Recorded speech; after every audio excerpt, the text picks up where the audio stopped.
बिस्मिल्लाहिर्रहमानिर्रहीम। अस्सलाम वालेकुम डियर व्यूअर्स।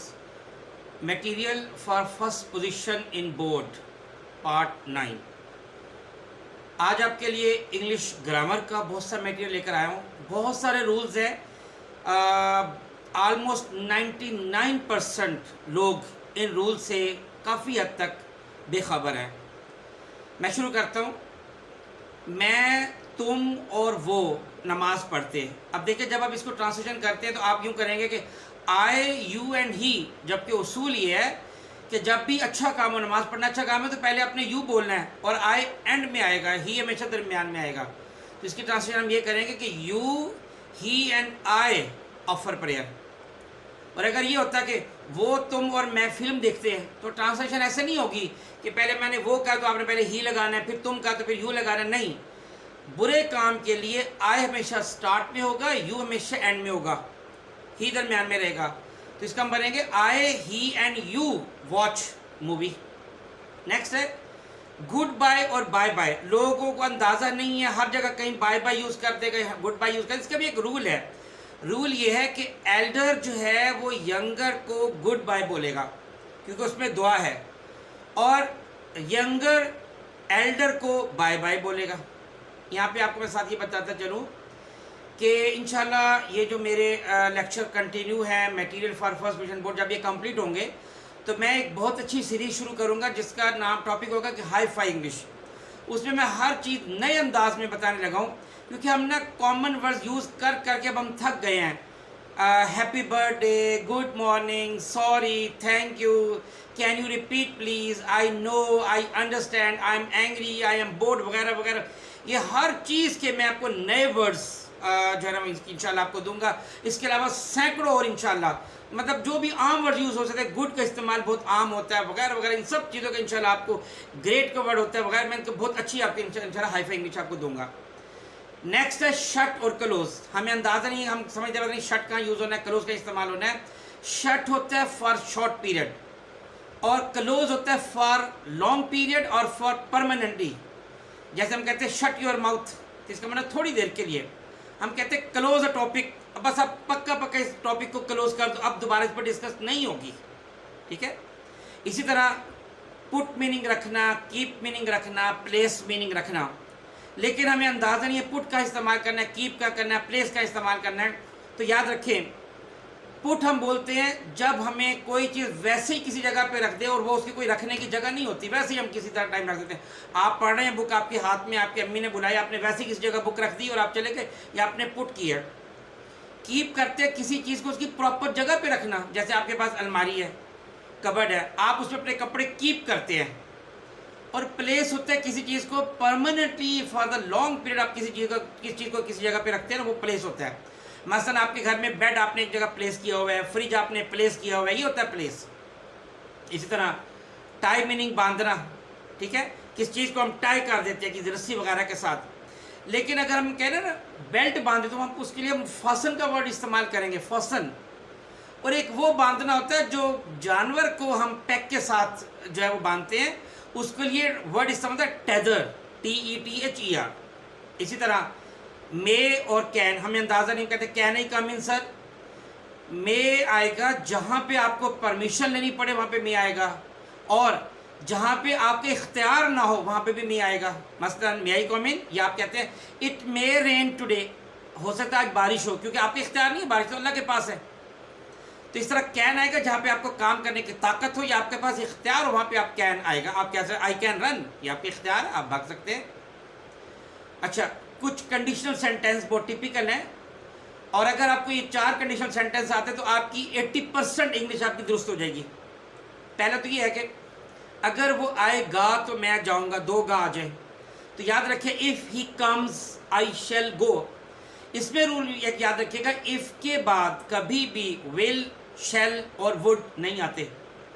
दूसरा उसूल, अगर वो आता तो मैं जाता, 2 ता या ते या ती आ जाए, तो आपने फर्स्ट पार्ट में हैड और थर्ड फॉर्म यूज़ करनी है, और सेकंड पार्ट में वुड हैव और थर्ड फॉर्म यूज़ करनी है। If he had come I would have gone. अच्छा, हैड के साथ थर्ड फॉर्म, वुड हैव के साथ भी थर्ड फॉर्म। अब एक बहुत अच्छा सेंटेंस, अगर मेरे पास 10 लाख होते तो मेरे पास एक गाड़ी होती। अब देखिए यहाँ पे यही रूल आना है, लेकिन इफ़ आई हैड के साथ थर्ड फॉर्म लगानी थी तो हैव की थर्ड फॉर्म लगेगी।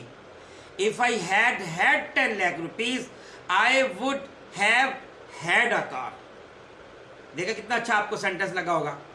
इस तरह अगर सेकंड फॉर्म आती है ना तो फिर आगे से वुड और फर्स्ट फॉर्म आ जाएगी। अगर वो आए तो मैं जाऊं, if he came I would go. अच्छा, एक और उसूल याद रखिए, अगर किसी सेंटेंस में पहला पार्ट पास्ट है तो दूसरा भी पास्ट होगा। मसलन उसने कहा कि वो बीमार है, he said that he was ill, he is नहीं आएगा, ही वॉज इल। और याद रखें, he does his work, she does her work, they do their work, we do our work. तो one does one's work, one does his नहीं आएगा, one does one's work. Each other और one and other बहुत कम लोगों को पता है। ईच अदर सिर्फ दो के लिए आता है, और जब दो से ज़्यादा हो तो वन एंड अदर आएगा। अच्छा, बिटवीन के बाद हमेशा ऑब्जेक्टिव केस आता है, ये भी एक रूल है। Between you and I he is the taller गलत है। बिटवीन के बाद ऑब्जेक्टिव केस आना है, between you and me he is the taller. अच्छा, लेट के बाद भी ऑब्जेक्टिव केस आता है, लेट यू एंड शी गलत, let you and her come here. अच्छा, he is cleverer than I, जब भी कंपैरेटिव डिग्री आएगी, कंपैरेटिव डिग्री के साथ हमेशा देन आता है, और देन के बाद हमेशा सब्जेक्टिव केस आएगा। तो he is cleverer than I, than me नहीं। हर कंपैरेटिव डिग्री के साथ देन और देन के साथ सब्जेक्टिव केस। लेकिन 6 वर्ड्स ऐसे हैं उनके साथ हमेशा टू आएगा और आगे ऑब्जेक्टिव केस आएगा। वो 6 वर्ड्स हैं senior, superior, inferior, junior, prior और प्रीफर। जैसे ही senior to me, senior than नहीं आता। एक एल्डर होता है, एक ओल्डर होता है। एल्डर अपनों के लिए आता है, ओल्डर गैरों के लिए। दोनों का मीनिंग उम्र में बड़ा है। He is older than I, लेकिन he is my elder brother. इसी तरह एक वर्ड है मेक। मेक के बाद पहला रूल ये कि मेक के बाद कभी टू नहीं आता। She makes him to obey her orders, पहला पॉइंट। दूसरा, मेक जब हम किसी से काम करवाएं और मेंशन हो जिससे काम करवाया है तो मेक आता है। मसलन I make my servant press my clothes.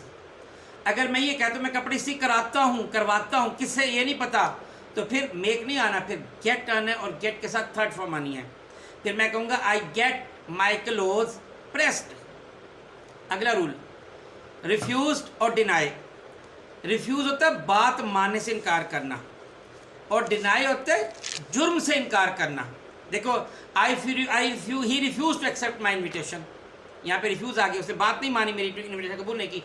और डिनाई आना है, he denied that he had stolen my pen, ये जुर्म से इनकार किया, यहाँ डिनाई आएगा। इस तरह ये देखिए बिल्कुल छोटे छोटे वर्ड्स हैं। हैप्पी और ग्लैड, हर जगह हैप्पी और हर जगह ग्लैड नहीं आ सकता। ग्लैड होता है वैसे ही किसी बात पे खुश हो, आप ग्लैड कहते हैं, I am glad to see you. Happy आएगा जब आप पहले अफसुर्दा थे, अब आप खुश हैं। मसलन आपने अपने दोस्त को देखा वो अफसुर्दा था, अब वो खुश, आपने उसको खुश कर दिया, कुछ ऐसा उसको खिलाया पिलाया वगैरह, आप कहेंगे आर यू हैप्पी नाउ, यानी पहले अफसुर्दा थे, खुश हो गए हो ना। अच्छा, नेक्स्ट, ये छोटी छोटी चीज़ें लेकिन इनके उसूल हमें नहीं पता होते। ओवर और अबव कहाँ है? एक पंखा जो डायरेक्ट आपके ऊपर है ना, वो ओवर है, ओवर योर हेड। लेकिन अगर वो पंखा जो मेरे सर के ऊपर नहीं है लेकिन सरफेस के लिहाज से ऊपर है, वो अबव माई हेड है। इसी तरह अंडर और बीनीथ। अगर सपोज मेरे पाँव इस वक्त टेबल के बिल्कुल नीचे हैं तो ये अंडर द टेबल है। अगर ये जो पर एक बैठा है उसके पाँव वो काफ़ी दूर है, सतह के लिहाज से नीचे है, टेबल के बिल्कुल नीचे नहीं है, वो बीनीथ है। मसलन आप पहाड़ पे खड़े ना, आप किसी को नीचे देख रहे तो आप अंडर थोड़ी देखते, आप बीनीथ देखते हैं। He standing beneath the mountain. Next rule, I have some money, मेरे पास कुछ रकम है। अच्छा, अगर आपने इसका नेगेटिव बनाना है तो याद रखिएगा सम नेगेटिव में नहीं आता, तो आप कहेंगे I have not any money, some ख़त्म हो गया। और इसको यूँ भी कर सकते I have no money, I have no any money गलत है, याद रखिएगा, I have no money. Next rule है, लेटर 3 किस्म के हैं, LETTER, LATER और LATTER। पहला जो है ना LETTER, ये तो लेटर ख़त होता है, आई रिसीव्ड अ लेटर।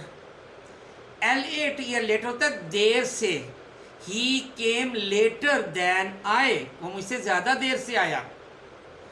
और LATTER जो लेटर होता है, इसका मैंने था मुअख्खर ज़िक्र, बाद में जिसका जिक्र हो, जैसे of A and B the latter is an accountant, ठीक है। अच्छा, अगला रूल है बोथ और एज वेल एज की मीनिंग होता है और। Both Arif as well as his sister left for Karachi yesterday. Rule ये है कि बोथ और एज वेल एज इकट्ठे नहीं आते, या आप बोथ काट दे या आप एज वेल एज की जगह एंड लगा दे, तो फिर ये सेंटेंस ठीक होगा। एक बहुत कॉमन, मैं 10th क्लास में पढ़ता हूँ, अब लोग इसकी करेंगे I read in 10th class, I study in 10th class, okay कुछ ना कुछ ठीक है। ये ऐसे इसका मतलब है कि आप 10th क्लास में कोई रीड कर रहे हैं, आप इसका मतलब 10th क्लास में हैं, I M in 10th class, बहुत अच्छा है। अच्छा, और देखें बड़ा छोटी सी बात, इज़ की क्या फॉर्म्स है, नहीं आती, इज़, वॉज, बीन। एम की फॉर्म्स क्या हैं, एम, वॉज, बीन। आर की क्या हैं, आर, वर, बीन। और फिर बी की, बी, वॉज, बीन। वो नौशहरा में पैदा हुआ, he was born at Naushahra, लेकिन वो कराची में पैदा हुआ, he was born in Karachi. क्यों? छोटे शहर के लिए, छोटी जगह के लिए बोर्न के बाद एट आना है, बड़े के लिए इन आना है। दूसरा, वो पैदा हुआ, ही वॉज बोर्न, लेकिन वो मरा, he died, he was died नहीं आएगा, ही डाइड, ठीक है। तो पैदाइश के लिए, क्योंकि आपको किसी की हेल्प की जरूरत होगी, ही वॉज बोर्न। मरने के लिए जरूरत नहीं है, तो ही डाइड, फोत हो गया। मैं कुर्सी पर बैठा हूँ, I am sitting on the chair या इन द चेयर। अगर कुर्सी के बाजू नहीं है, आर्म्स नहीं है, ऑन द चेयर है, और अगर बाजू हैं, इन द चेयर आएगा। अच्छा, एक बहुत बड़ी गलती, कुछ ऐसे वर्ड्स होते हैं जिनकी आप प्रोग्रेसिव नहीं कर सकते, कंटिन्यूस नहीं कर सकते। मसलन आप ये नहीं कह सकते आई एम होपिंग, गलत, I hope. I am concluding, गलत, आई कंक्लूड। आई एम क्या कह सकते, सजेस्टिंग, गलत, I suggest. I am deciding, गलत, आई डिसाइड। यहाँ I am going to decide हो सकता है। और सुने, बहुत अच्छा रूल, मुझे लाहौर जाना है, I am to go to Lahore, लेकिन मुझे लाहौर जाना पड़ता है आएगा, तो I have to go to Lahore. और सुने, ये बहुत छोटे छोटे और बड़े इंपॉर्टेंट रूल्स हैं। वो गया, ही वेंट, वो गया था, ही वेंट, सेम इंग्लिश। वो जाया करता था, ही यूज टू गो। लेकिन याद रखें, अगर आप इसका नेगेटिव करेंगे, वो नहीं जाया करता था, तो ही डिड नॉट गो, यहाँ डिड नॉट यूज़ नहीं आना। क्यों? क्योंकि यूज टू कभी जो है ना पॉजिटिव सेंटेंस में यूज़ नहीं होता। अच्छा, और इंग्लिश बहुत कम लोगों को पता है, वो ज़रूर जाता है, लोग इसकी मस्ट करते हैं, मस्ट का मैंने तो ज़रूर चाहिए होता है। अगर हम कहना उसे ज़रूर जाना चाहिए, फिर होगा ही मस्ट को, वो ज़रूर जाता है। जब भी प्रेजेंट डेफिनेट के साथ ज़रूर आ जाए तो वहाँ पे डू, डज वगैरह आ जाता है, पास्ट में डिड आ जाएगा। वो ज़रूर जाता है, ही डज गो। तुम ज़रूर लिखते हो, यू डू राइट, ये पेन लिखने के लिए है, this pen is to write with, preposition must है। This board is to write on, ये मस्ट है। और सुने, the elephant is bigger than any animal in the jungle, हाथी जंगल के किसी भी जानवर से ज़्यादा बड़ा है। अब ये गलत है, क्यों? क्योंकि किसी भी जानवर में तो हाथी खुद भी शामिल है। तो यह आएगा the elephant is bigger than any other animal in the जंगल, किसी भी और जानवर से ज़्यादा बड़ा है। ये छोटे छोटे उसूल आपको पता होना चाहिए। मसलन इंसान की टांग, man's leg, apostrophe S. Table की टांग, लेग ऑफ टेबल, क्यों? लिविंग थिंग के लिए एपोस्ट्रोफी एस आएगा और नॉन लिविंग थिंग के लिए ऑव आएगा। और जो है लास्ट रूल इसमें, मैं और तुम अपना काम करते हैं, I and you do our work.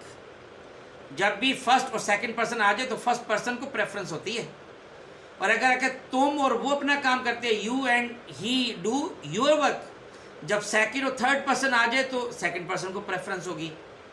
तो अगर दोनों third person, he and she do their work. ये आज के रूल्स थे, ये छोटे छोटे रूल्स है, मैंने कहा ये आपको बताऊं। ये भी हमारा material for first position board का एक हिस्सा है, क्योंकि आप लिखने में कहीं गलती ना कर जो। उम्मीद है आपको बहुत अच्छा लगा होगा। बहुत शुक्रिया। अस्सलाम वालेकुम वरहमतुल्लाहि वबरकातुहू।